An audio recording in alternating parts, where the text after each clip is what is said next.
Oke, bismillahirrahmanirrahim. Assalamualaikum warahmatullahi wabarakatuh. Baik, ketemu lagi di channel YouTube Yuniati Ruang Dosen. Pada kesempatan ini, Ibu akan menyampaikan mengenai etika profesional. Jadi, melanjutkan dari video selanjutnya ya, teman-teman. Baik, Ibu akan share screen terlebih dahulu.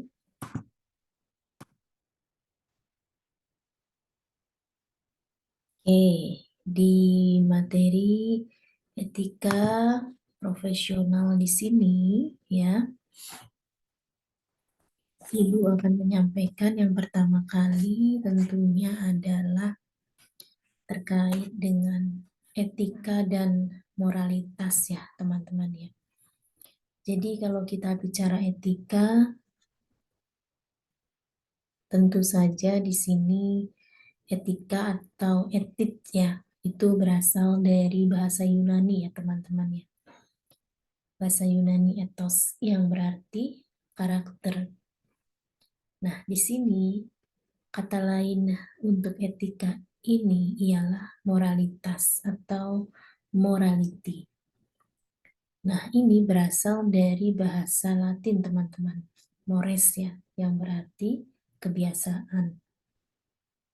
Moralitas berpusat pada benar dan salah dalam perilaku manusia. Oleh karena itu, etika ini tentu berkaitan dengan pertanyaan ya, tentang bagaimana orang akan berperilaku terhadap sesamanya. Nah, berbicara etika, ahli filsafat dan etika ini telah mengembangkan sejumlah teori ya, teman-teman, tentang perilaku etika. Yang pertama, ketika kita berbicara ya etika umum ya, bahwa kita tahu manusia senantiasa dihadapkan pada kebutuhan untuk membuat keputusan yang memiliki konsekuensi bagi diri mereka sendiri ya, teman-teman, maupun orang lain tentunya. Seringkali ketika kita bicara etika ya, ada istilah dilema etika atau ethical dilemma. Dilema etika ini itu berasal dari pilihan yang membawa kebaikan pada satu pihak. Ternyata tidak membawa kebaikan bagi pihak lain. Nah, ketika dalam situasi seperti ini, orang harus mengajukan dua pertanyaan yang penting, yaitu kebaikan apa yang saya cari, atau apa kewajiban saya dalam kondisi seperti ini. Gitu ya, teman-teman.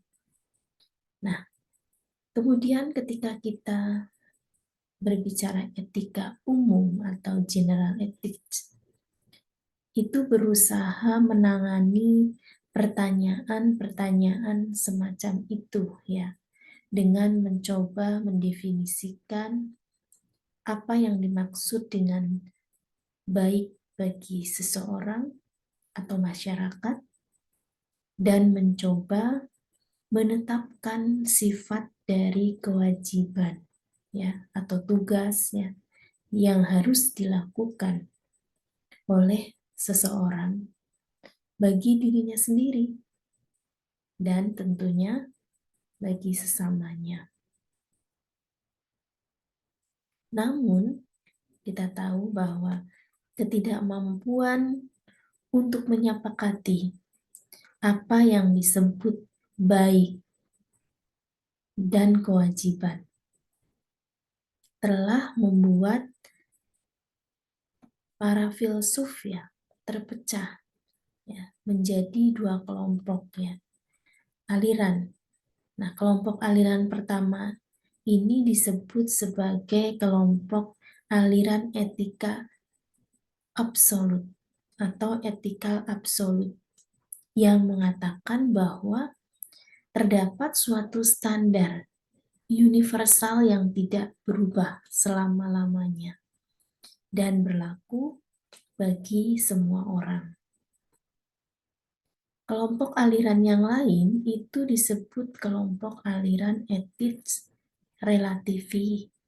relativis ya, atau kelompok aliran etika relatif ya, yang mengatakan bahwa pertimbangan etika manusia ditentukan oleh perubahan kebiasaan dan tradisi dalam masyarakat di mana mereka hidup. Dan beberapa kebiasaan ya dan tradisi dalam masyarakat. Nih ya, yang tadi Ibu sudah sampaikan. Jadi beberapa orang berpendapat bahwa kedua kelompok yang tadi Ibu sebutkan sama ya, sama benarnya. Bahwa setiap orang akan membuat sejumlah keputusan hidup yang harus diturunkan ya, yang dituntun oleh standar universal yang tidak berubah, serta banyak pilihan lain ya, yang bersumber pada kebiasaan masyarakat yang berubah.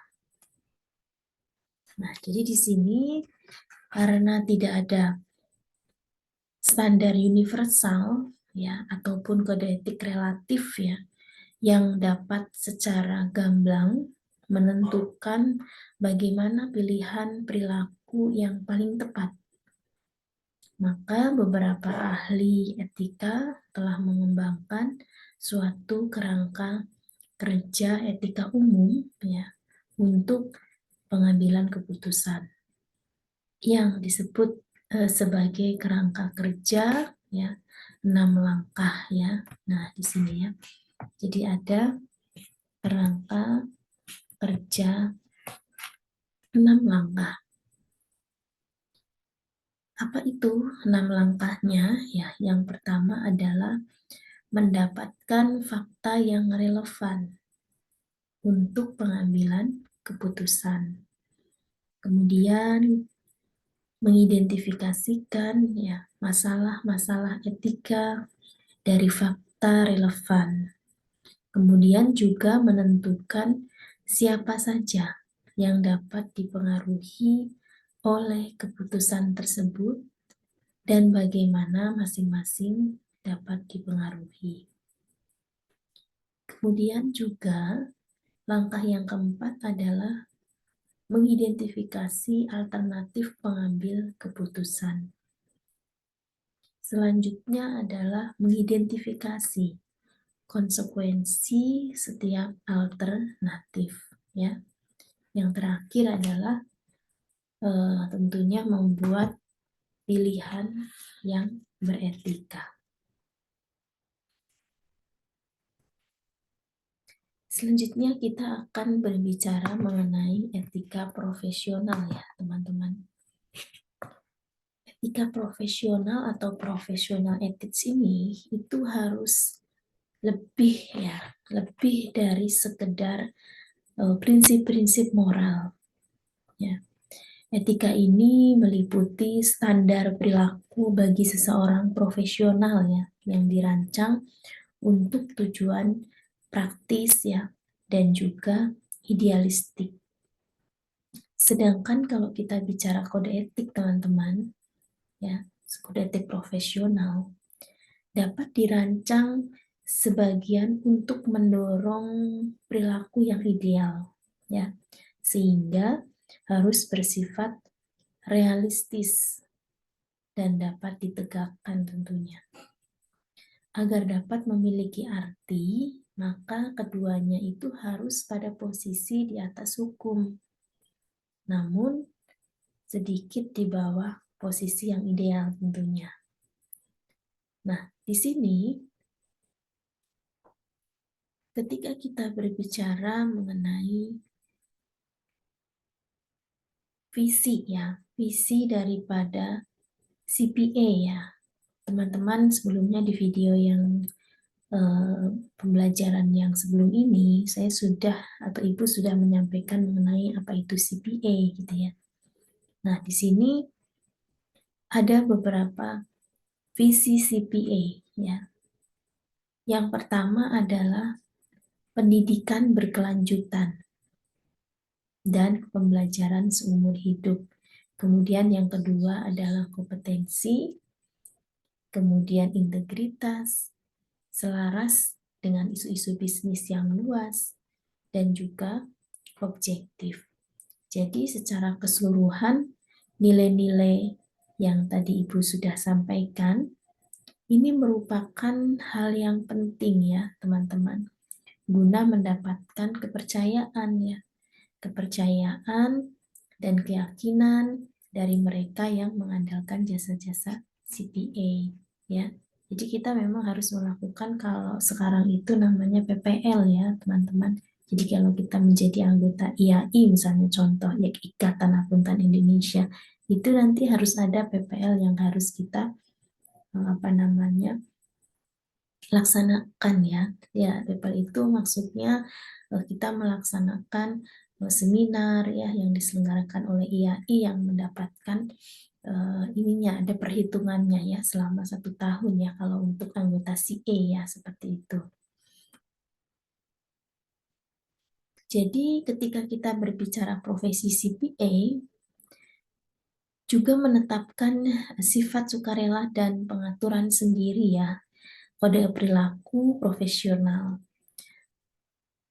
Kalau di mukadimah pada kode perilaku profesional yang dikeluarkan oleh ICPA, ini menekankan pentingnya standar etika bagi para CPA tentunya ya, seperti itu. Nah, selanjutnya adalah kita akan bahas mengenai prinsip-prinsip ya, prinsip-prinsip dalam kode etik seperti itu ya. Nah, tapi sebelumnya tentu ketika kita berbicara kode etik gitu ya, teman-teman juga sudah mengetahui ya tadi di awal Ibu sudah sampaikan ya, bahwa di dalam kode etik atau kode definition gitu ya, ada beberapa ya pemahaman ya terkait dengan beberapa hal yang perlu kita pahami ya di dalam prinsip-prinsip dan peraturan. Mungkin nanti teman-teman akan berhadapan dengan istilah klien gitu ya. Nah, jadi klien itu apa gitu ya? Klien ini adalah setiap orang atau entitas ya. Selain pegawai anggota CPA yang menugaskan anggota atau kantor anggota CPA untuk melaksanakan jasa profesional bagi perorangan ya atau entitas yang akan menerima jasa profesional tersebut. Nah, kemudian nanti juga ada istilah dewan ya. Dewan ini yang berada dalam lembaga ICPA. Kemudian ada perusahaan atau enterprise. Ini berarti sinonim dengan klien ya. Jadi klien atau bisa juga perusahaan. Kemudian nanti ada istilah KAP ya, kantor akuntan publik ya. Ini adalah organisasi yang diizinkan oleh undang-undang negara tentunya ya, bagian atau peraturan yang memiliki karakteristik sesuai dengan keputusan Dewan untuk melaksanakan praktik akuntan publik, termasuk untuk perorangan yang sebagai pemilik ya. Jadi sekarang itu ada istilah KAP ya, KAP siapa ya. Nah ini sudah ada izin praktek tentunya ya seperti itu. Nah kemudian juga ada status keanggotaan atau holding out ya teman-teman. Nah, ini adalah setiap tindakan yang dilakukan oleh setiap anggota yang menginformasikan statusnya sebagai CPA ya atau spesialis CPA yang terakreditasi. Kemudian ada istilah institut ya, ACPA itu sendiri sebagai kelembagaan ya. Kemudian nanti ada istilah member ya atau anggota. Ya, ini adalah seorang anggota asosiasi atau asosiasi internasional dari ACPA ya. Kalau sekarang tuh kita bisa menjadi anggota IAPI gitu ya atau anggota IAI. Nah, kemudian ada praktik akuntan publik atau praktik of public accounting. Nah, ini adalah pemberian jasa profesional berupa jasa akuntansi ya, perpajakan ya, perencanaan keuangan pribadi ya, jasa dukungan litigasi ya teman-teman, serta jasa profesional lainnya ya oleh seorang anggota ya atau kantor akuntan publik yang tentunya terdaftar sebagai pemegang CPA atau spesialis CPA yang terakreditasi sesuai dengan standar yang diumumkan oleh badan-badan yang ditunjuk oleh Dewan. Jadi misalnya ketika kita buka praktik kantor akuntan publik, ya tentu harus memiliki keanggotaan dari IAPI ya, dan tentunya sudah memiliki certified ya, atau certified ini lebih ke CPA ya, seperti itu. Nah, selanjutnya kita ketika merujuk kepada kode etik tadi ya, tentu di sini ada 6 prinsip yang terdapat di dalam kode etik. Nah, yang pertama adalah di sini teman-teman ya, adalah tanggung jawab ya. Nah, tanggung jawab di sini tentu CPA ya, ini memberikan jasa yang penting yang perlu dalam sistem persaingan bebas ya, yang kita tahu ya sekarang ya. Nah, jadi kalau kita prinsip tanggung jawab ya. Jadi diharapkan seluruh CPA ini memiliki tanggung jawab kepada mereka yang menggunakan jasa profesional CPA ya. Jadi yang menggunakan jasa profesional kita. Nah, selain itu juga CPA memiliki tanggung jawab yang berkesinambungan untuk bekerja sama dengan para anggota lainnya. Nah, dalam hal apa? Nah, ini yang pertama adalah meningkatkan seni akuntansi. Kemudian juga menjaga kepercayaan publik ya pada profesi kita ya.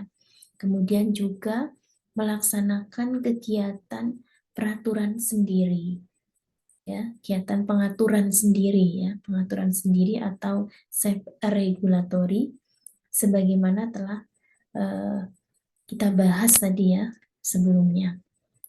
Jadi tujuan keseluruhan dalam memenuhi prinsip ini, prinsip tanggung jawab ini adalah menjaga dan meningkatkan sosok profesi dari akuntan publik ya. Kemudian yang kedua adalah kepentingan publik atau tadi yang prinsip tanggung jawab teman-teman bisa kita spesifikasikan bahwa dalam melaksanakan tanggung jawabnya sebagai profesional, para anggota harus mewujudkan kepekaan profesional dan pertimbangan moral ya dalam semua aktivitas, gitu ya. Nah, jadi yang kedua, prinsip yang kedua tadi adalah kepentingan publik. Di sini para CPA harus menerima kewajiban untuk melakukan tindakan yang mendahulukan kepentingan publik, ya, menghargai kepercayaan publik, ya, dan juga menunjukkan komitmen, ya, komitmen pada profesionalisme, seperti itu ya. Nah, jadi di sini CPA diharapkan untuk memenuhi standar mutu ya teman-teman, dan standar profesional dalam semua perikatan ya. Dalam melayani kepentingan publik ya, para anggota harus menunjukkan perilaku yang menunjukkan dengan jelas ya. Dengan jelas tingkat profesionalisme yang konsisten ya, tentu dengan prinsip-prinsip di dalam kode ya, dalam kode etik. Nah, kemudian yang selanjutnya prinsip yang ketiga adalah integritas. Nah, di sini adalah untuk mempertahankan dan memperluas kepercayaan masyarakat. Nah, para CPA ini harus melaksanakan semua tanggung jawab profesional, ya, tentunya dengan integritas yang tinggi. Nah, jadi ketika kita berbicara integritas, integritas ini adalah karakteristik pribadi ya, yang tidak dapat dihindari ya dalam diri seorang CPA. Ya. Jadi elemen ini itu mengukur ya, tolak ukur dengan apa ya, dengan mana ya tolak ukur dari para anggotanya gitu ya. Pada akhirnya untuk mempertimbangkan semua keputusan yang dibuat di dalam penugasan ya. Integritas juga menunjukkan tingkat kualitas yang menjadi dasar kepercayaan publik. Jadi apa ya, untuk memenuhi prinsip integritas ini ya tentunya para anggota itu harus bersikap jujur ya, jujur dan tulus tentunya ya, seperti itu. Nah, dalam integritas masih dimungkinkan terjadinya kesalahan akibat kelalaian dan perbedaan pendapat tentunya ya. Namun integritas tidak dapat mentolerir ya terjadinya distorsi fakta yang dilakukan dengan sengaja ya atau upaya mengecilkan pertimbangan gitu ya. Jadi kita harus jujur dan tulus ya. Seperti itu. Nah, prinsip yang selanjutnya adalah objektivitas dan independensi ya. Nah, jadi di sini objektivitas ini adalah suatu sikap mental ya. Jadi di dalam objektivitas ini ya, meskipun prinsip ini tidak dapat diukur secara tepat ya teman-teman, namun wajib untuk dipegang oleh semua anggota ya. Objektivitas ini berarti tidak memihak ya artinya ya, dan tidak berat sebelah ya dalam semua hal yang berkaitan dengan penugasan tentunya ya. Sebagai contoh, seorang CPA harus mempunyai hak kepemilikan ya, dalam perusahaan klien ya, akan dapat melemahkan objektivitas anggota dalam pelaksanaan audit ya terhadap klien. Nah, kemudian yang kedua adalah independensi. Independensi ini merupakan dasar ya dari struktur filosofi profesi. Bagaimana kompetensi seorang CPA dalam melaksanakan audit dan jasa atestasi lainnya. Pendapatnya akan menjadi kurang bernilai bagi mereka yang mengandalkan laporan auditor apabila CPA tersebut tidak independen ya. Tentunya di dalam memberikan jasa-jasa ya, para anggota harus independen ya dalam segala hal tentunya ya. Artinya para anggota ini harus independen atau harus bertindak dengan integritas dan objektivitas tentunya. Para anggota juga harus bersikap independen dalam penampilan ya. Untuk mengujinya, di sini para anggota ya dilarang mempunyai kepentingan ya, keuangan ya atau hubungan usaha dengan klien. Ya. Nah, sebagai contoh misalnya seorang CPA ini tidak boleh menjadi bagian dari manajemen atau melayani dewan direksi. Para anggota yang berpraktik sebagai akuntan publik tentunya harus senantiasa menilai hubungannya dengan klien agar tidak melemahkan independensinya. Nah, jadi ketika kita menjadi seorang akuntan publik, ketika kita melakukan audit terhadap klien kita, maka kita diharapkan bukan bagian dari manajemen tersebut ya, untuk menjaga independensi kita gitu ya. Mungkin bisa dipahami gitu ya teman-teman. Jadi kalau akuntan publiknya adalah ibu, misalnya mengaudit PTA, nah sebaiknya ibu itu bukan bagian dari manajemen di PT tersebut, gitu ya. Nah, selanjutnya adalah kecermatan atau keseksamaan. Prinsip kecermatan atau keseksamaan ini adalah pusat dari pencarian terus-menerus ya akan kesempurnaan dalam melaksanakan jasa profesional. Keseksamaan ini tentu mengharuskan setiap CPA untuk melaksanakan tanggung jawab profesionalnya dengan kompetensi dan ketekunan. Nah, kompetensi kita tahu adalah hasil dari pendidikan dan pengalaman, ya kan? Nah, pendidikan diawali dengan persiapan diri untuk memasuki profesi yang kita jalani. Kemudian dilanjutkan dengan pendidikan profesi berkelanjutan melalui jenjang karir di dalam anggota ya, karena nanti akan ada PPL gitu kan istilahnya yang sekarang ya.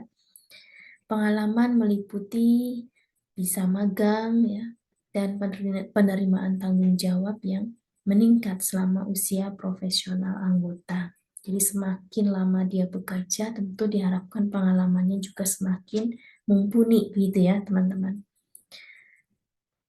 Keseksamaan ini meliputi keteguhan, kesungguhan, serta bersifat energik ya dalam menerapkan dan mengupayakan pelaksanaan jasa-jasa profesional.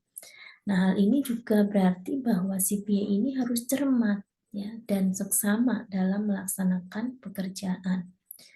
Memperhatikan standar teknis dan etika yang diterapkan tentunya ya. Kemudian juga bisa menyelesaikan jasa yang dilaksanakan dengan segera ya. Jadi kita tidak menunda-nunda seperti itu ya. Nah, keseksamaan ini juga meliputi dalam perencanaan ya dan supervisi perikatan. Yang tentunya ini adalah menjadi tanggung jawab CPA.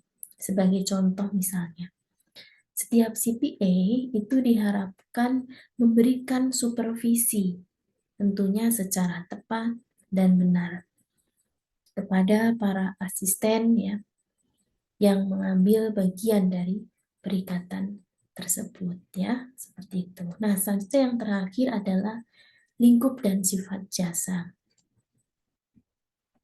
Seorang CPA yang berpraktik sebagai akuntan publik harus mematuhi tentunya prinsip-prinsip kode perilaku ya, profesional dalam menentukan lingkup dan sifat jasa yang diberikan. Jadi prinsip ini hanya dapat diterapkan kepada anggota yang memberikan jasa kepada masyarakat.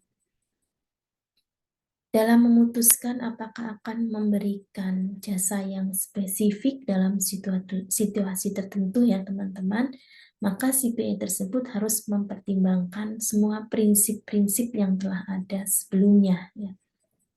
Nah, apabila ternyata tidak ada prinsip yang dapat dipenuhi, tentu penugasan tersebut harus ditolak. Ya. Nah, jadi di sini seorang CPA ini harus gitu ya, harus hanya berpraktik pada suatu kantor yang telah mengimplementasikan prosedur pengendalian mutu dan juga menentukan apakah lingkup ya dan sifat jasa lain yang diminta oleh klien kita tidak akan menciptakan pertentangan kepentingan ya dalam pemberian jasa audit bagi klien. Kemudian juga yang terakhir adalah menilai apakah jasa yang diminta ini konsisten dengan peran seorang profesional. Begitu ya teman-teman. Oke, selanjutnya sebagai bahan evaluasi ya, coba teman-teman bisa menjawab ya evaluasi pembelajaran yang Ibu sampaikan. Yang pertama adalah teman-teman silakan mengidentifikasi dua dari kode perilaku profesional ICPA serta dua jenis yang lainnya. Kemudian yang kedua adalah apa arti istilah praktik akuntan publik. Nah, ini harus tahu ya teman-teman ya. Tadi Ibu sudah sampaikan ya, apa itu praktik akuntan publik. Kemudian selanjutnya, apa istilah dari status keanggotaan? Ya, ini juga Ibu sudah sampaikan. Kemudian yang selanjutnya adalah apa signifikansi dari prinsip-prinsip kode ACPA? Nah, ini ya. Kemudian yang terakhir adalah sebutkan dan jelaskan isi dari 6 prinsip dalam kode etik. Nah, ini ya, Ibu sudah sampaikan, sudah disebutkan, dan sudah menjelaskan. Silahkan teman-teman bisa untuk dijawab ya, evaluasi pembelajaran ini ya, supaya kita bisa lebih memahami atas apa yang tadi sudah disampaikan. Baik teman-teman, itu saja ya terkait dengan etika profesional ya. Nah, selanjutnya Ibu akan menyampaikan di video selanjutnya ya adalah nanti terkait dengan ini teman-teman ya. Topiknya nanti teman-teman bisa siapkan juga ya supaya kita bisa siap-siap. Mungkin ada pertanyaan yang nantinya akan teman-teman ajukan gitu ya, seperti itu. Nah, jadi topik untuk di video yang selanjutnya adalah kita akan bahas ke gambaran umum dari proses audit ya teman-teman ya. Kalau sebelumnya kita sudah tahu apa itu KAP, CPA, ya, bagaimana terkait dengan visi misi dan kemudian kita mengenal etika profesional yang nantinya ya apabila kita menjadi seorang akuntan publik ya yang memiliki gelar CPA gitu ya, tentu kita harus memiliki atau memegang teguh kode etik profesional gitu ya. Nah, di video yang akan datang kita akan membahas mengenai gambaran umum proses audit ya. Nanti teman-teman kita akan membahas dulu secara teori ya atau secara aturan, kemudian nanti kita akan di video-video selanjutnya akan membahas mengenai teknis bagaimana kita melaksanakan audit tentunya ya, seperti itu. Baik, itu saja yang dapat Ibu sampaikan pada kesempatan kali ini. Mohon maaf apabila ada kekurangan. Kita ketemu di video selanjutnya. Oke, wassalamualaikum warahmatullahi wabarakatuh.